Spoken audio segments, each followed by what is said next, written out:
So Jaybird has been one of the leaders in Bluetooth audio for years, and ever since Logitech bought them last year for $50 million, I've been expecting big things from the company. I mean, after all, their keyboards and mice are pretty dope. So today the company announced their first truly wireless pair of earbuds. These headphones are simply called Run, and they're trying to take on the likes of the Apple AirPods, the Bragi Dash, and the Jabra Elite Sport Wireless. Now, the good folks over at Jaybird let me hold on to these for a couple weeks, thankfully, so I could test them out. I'm Adam Molina, and these are the Jaybird Run. So there seems to be a fairly standard design that all truly wireless earbuds share, save for the Apple AirPods, which I still can't get to stay in my ear. Luckily, these don't have that problem. The nice oval design fits nicely in my ear, and the ear hooks keep them secure while I'm exercising, so I don't have to worry about them falling out. Never once in testing these did I have to go pick them up off the floor because they fell out while I was running or something. Now, the way these stay in your ears is the same method employed by most truly wireless buds, which is to say that they wedge themselves in your ears like they're afraid to fall out. You just have to slip them in, give them a little twist so they lock into place, and then you're good to go. It isn't as uncomfortable as it sounds at first, but after about an hour or an hour and a half, you might need to take them out for a second to let your ears breathe. It's not painful, just a little uncomfortable. Still, my runs usually last at most about half an hour, and by the end of it, the slight pressure in my ears is the last thing I'm concerned about. So the earbud itself is pretty much made of black plastic, which is to be expected from workout headphones, but except for this Jaybird logo in the middle, which is silver, and this silver ring around the edge of the outside. It's actually made of stainless steel, and it's not there just for looks. That's actually the antenna. In order to get a better Bluetooth signal, they actually wrapped the antenna around the exterior of the earbud, which is a clever workaround to bad signal issues. That said, this didn't solve all their connection issues, which I'll get into a little later in the review. The logo on either bud also acts as the only two buttons on the headset, which gives you a certain amount of control over playback. Now, as far as sweatproofing goes, these don't officially have an IPX rating, but they do have a double hydrophobic coating to prevent sweat from eating away at them. Now, exactly how these hold up over time, only time can tell, but so far I haven't had any issues with sweat. And then there's the charging case, which I actually really like, and it's probably one of my favorite out of all the truly wireless earbuds that I've tested. Second only to the Apple AirPods because those are a little bit smaller, but not by much. This charging case looks like an oversized pill or a really small Beats pill speaker. It has 3 tiny LED lights on the front to let you know how the battery is on the case and both the left and right earbuds, but it also has some clever tricks about it that make connecting to them seamless. So the first thing these headphones do when you open up the case is enter pairing mode. After you've initially connected to your phone, they just automatically connect every time you open up the case from then on, which is awesome. I can't tell you how often I'm just at the gym trying to cycle through Bluetooth settings to connect to my phone before starting my workout. The Jaybird Run take care of that for me. To repair them with another device, all you have to do is hold down the button on the right earbud for 6 seconds. But if you're only going to be using these with one device, then just opening up the case and automatically being connected is pretty damn awesome. But it's not all rainbows and butterflies. Even with the clever external antenna, Jaybird still couldn't find a way to get rid of drops and skips entirely. Oddly enough though, I couldn't pinpoint exactly what caused them. Whether the phone was right next to me or 20 feet away, in my left pocket or my right one, in the middle of an open gym, or in my apartment with a few walls in the way, the results was always the same. These are just inconsistent. I eventually stopped trying to figure out the source of the issues and just ended up accepting my fate along with the random split-second drops that happened every few songs. So as far as playback controls go, these are fairly limited, but they do get the basics done. You can use the app to switch between the default controls, which makes the left bud access Siri and the right one play or pause music and answer phone calls, or alternative controls, which makes the left bud volume down and the right one volume up and still answers phone calls. So whichever setting you choose, you can still double tap the button on the earbud to skip to the next song.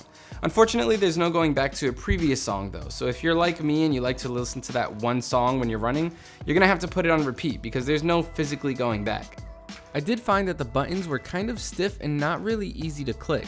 I ended up stuffing the earbuds deeper into my ears every time I wanted to pause the music, and a double click to skip to the next song is twice as annoying. The Jaybird app gives you some added features that really make it an integral part of the experience as well.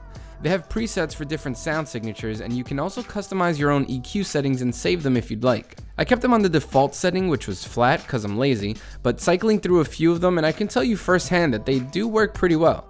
It also lets you find your earbuds in case you lose one, which is pretty useful with something this small, though it'll only take you to a general location like a dot on the Google Maps. So Jaybird claims a battery life of 4 hours of constant playback, and we got pretty close to that. On max volume, we were able to squeeze out 3 hours and 45 minutes from these, which is pretty close.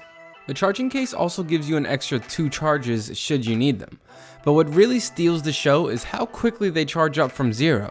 Just 5 minutes will give you a solid hour, which, like I mentioned earlier, is enough for 2 of my longest runs. So sound quality in Bluetooth earbuds has never been amazing. At best, true wireless earbuds have had good sound. And these are more of the same, but with the added perk that you can actually EQ the sound yourself in the Jaybird app. First listen, you'll definitely notice that there isn't the same amount of detail that you'll get in wired earbuds, but the presets do a good job at helping you to forget that fact. So if you A/B test these with your favorite pair of wired in-ears, you're gonna notice a difference, but after a few days of just using these at the gym, these are more than fine for exercising. The low end is pretty strong, even on the flat profile that I tested these on.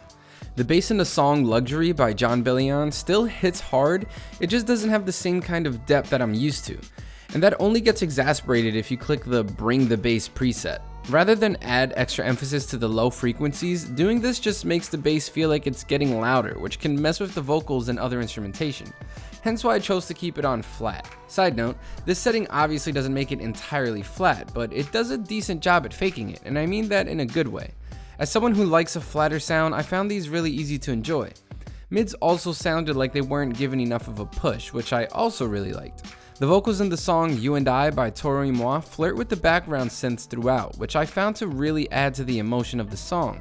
If you prefer the vocals to be a little bit exaggerated on top of the production, you can always just tweak the EQ settings to your liking. It's a bit limiting, but if you know what you're doing, you should be able to get pretty close to the sound you enjoy.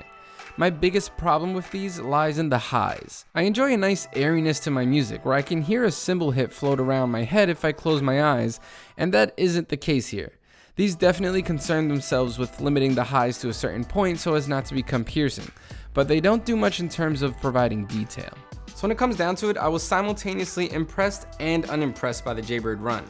The build quality and the discrete charging case definitely caught my eye, but that lines up with what I'd expect from a product that costs $179. Plus, the quick charging feature is super useful, and the entire package is so small that just tossing the case in my pocket on my way to the gym was enough to charge up the buds enough for me to use it for a workout. Now, you're not gonna get audiophile quality with these, but they're by no means a crappy pair of Bluetooth earbuds. They're more than capable of letting you enjoy your workout while enjoying your music as well.